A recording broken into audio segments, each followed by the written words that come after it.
चालेल. एक बाबा तर मी अंधश्रद्धा निर्मूलन समितीविषयी तुम्हाला अगदी 2 मिनिटात सांगते.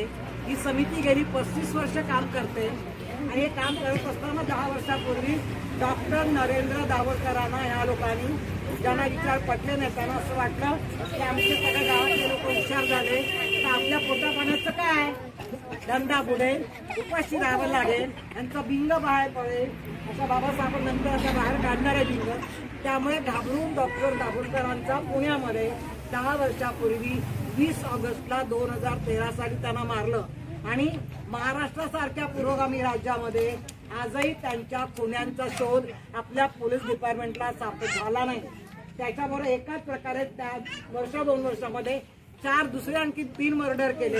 त्याच्यामधलं एक आमचे गोविंदराव पानसरे कोल्हापूरचे, त्यांनी शिवाजी कोण होता पुस्तक लिहिलं आणि व्याख्यानं देत होते. नंतर अतिशय हुशार पत्रकार तिचा खून केला गेला. कर्नाटकाचे व्हाईस चान्सलर MM कलबुर्गी त्यांनाही मारलं गेलं आणि या 40 जणांपैकी फक्त त्या पत्रकार महिलेचा खुनी सापडलाय कर्नाटकामध्ये. MM कलबुर्गींचा सुद्धा अजून सापडला नाही. ही अत्यंत वाईट गोष्ट आहे आपल्या पुरोगामी महाराष्ट्रामध्ये, ज्या महाराष्ट्रामध्ये संत आणि सोशल रिफॉर्मर्सची समाज सुधारकांची एवढी मोठी परंपरा आहे. आता आणखी एक पुढचा चमत्कार करूया. डॉक्टर दाभोळकर राहत असताना एका बाबाला आपण पकडलं होतं. आज आमच्या हातातला कदाचित रिकामा आहे. रिकामा आहे ना, पाणी असं पडलंच का की नाही हे माझ्या हातात काय आहे, सामने आहे ना कलर. आता केला तर तो रिकामा आहे. तो बाबा काय करायचा, असा रिकामा करून मी तुमच्यापैकी तुम्हाला तरी 3-4 जणांना त्यांना हव्या असलेल्या नदीचं पवित्र तीर्थ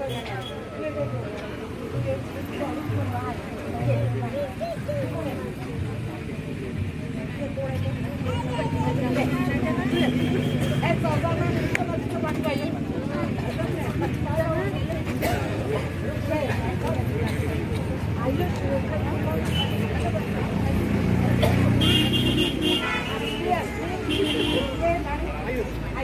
ह्या चौघांना त्यांना त्यांच्या इच्छित नदीचं पाणी जल किंवा तीर्थ हवंय.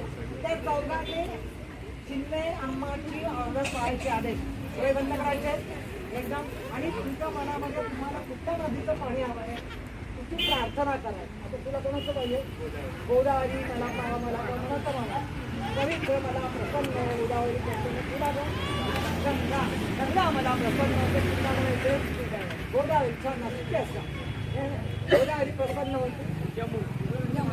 आता 4 चौघांनी म्हणायचं दोघांना गंगा त्याला यमुना तुला गोदावरी. मी मंत्र या म्हणणार आहे आणि त्यांना इच्छित नदीचं तीर्थ मिळणार आहे. अजिबात तुम्ही असं प्रामाणिकपणे प्रार्थना करा.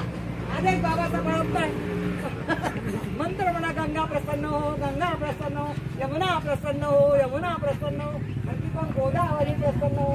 झालं मंत्र म्हणून. आता चौघांनी हळूहळू डोळे उघडा. बरं डोळे उघडा आणि असं तीर्थात हात करा. त्या चौघांना मी मंत्र सामर्थ्याने तो बाबा द्यायचा तसं तीर्थ देते बघा. रिकाम्याकडे तीर्थ आलं तिथे बघूया.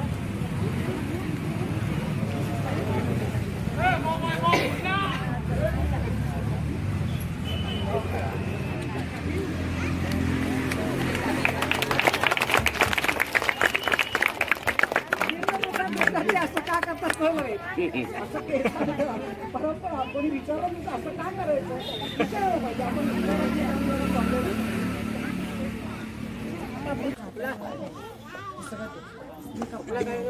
हे पाणी नाही तुम्हाला सांगितलं ना, रिकाम्या कलशातून तीर्थ आलं.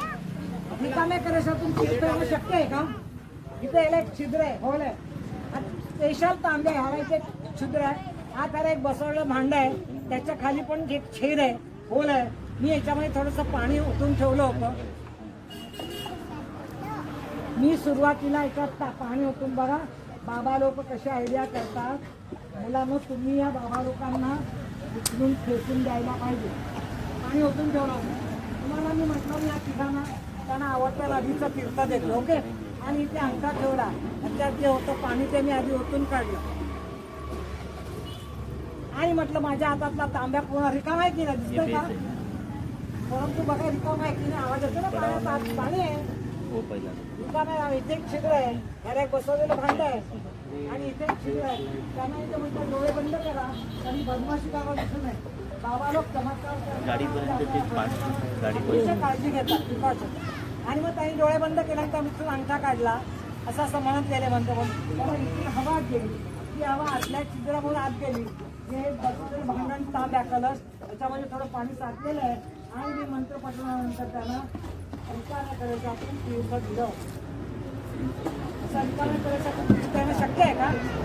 रिकामा हा तांब्या आहे आणि बाबा देईल का असं की बाई आम्हा तुम्हाला तीर्थ काढून देईल का? नाही म्हणाला बरं देईल. मी याच्यात आधी भरून ठेवलं होतं. त्यामुळे रिकाम्या कलेच्यातून तीर्थ होणं अजिबात शक्य नाही.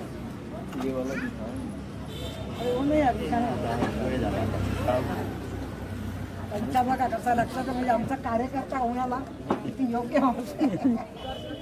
मी आता बंद करते. 2 शब्द बोलू. नाही तुमचा आभार मानून तुम्ही सगळ्या इथे आलात परंतु याच्याकडे लक्षात ठेवा चमत्कार होत नाही. माझ्या बहिणींनी आणि माझ्या कायांनो ते केलं जातात. आपल्या एवढं मी बोलते आणि थांबते. तुम्ही आल्याबद्दल तुमचे आभार.